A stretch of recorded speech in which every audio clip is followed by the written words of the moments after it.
Principe d'inertie. Observons cet objet, fameux smartphone, comme on dit maintenant. Il est immobile. Il est immobile et à ce moment-là, qu'est-ce qui se passe? Il est soumis à combien de forces? Eh bien, son poids P, qui est une force due à la Terre, force de gravitation, et puis la réaction de ma main sur le smartphone, qu'on appelle la réaction du plan. Ces deux forces se compensent. Le solide est au repos. Voyons un autre cas où les forces se compensent.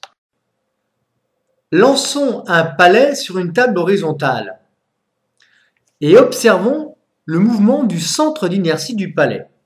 Nous voyons que le mouvement du centre d'inertie du palais est rectiligne uniforme.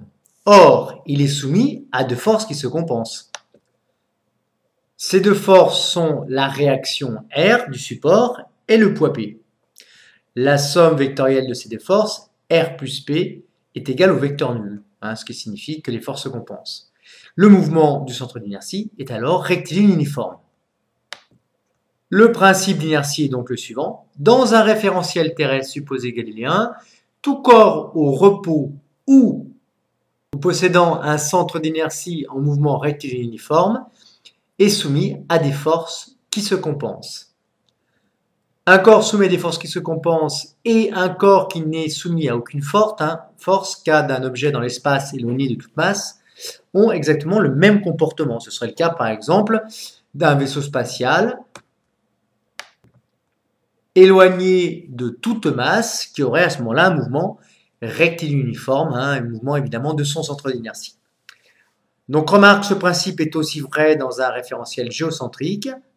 Et une petite définition, un principe résulte d'observation mais ne se démontre pas. Illustration du principe d'inertie, force exercée sur un projectile dans l'air. Cliquons sur l'animation proposée par Australo.net. Lançons le projectile. Nous voyons que le centre d'inertie de ce projectile n'a pas un mouvement rectiligne uniforme. Pourquoi? Eh bien, tout simplement parce que si on néglige les forces de frottement, le solide n'est soumis qu'à une seule force, son poids P. Donc la somme des forces extérieures n'est pas égale au vecteur nul. Les forces évidemment ne se compensent pas puisque seul le poids P agit sur le solide.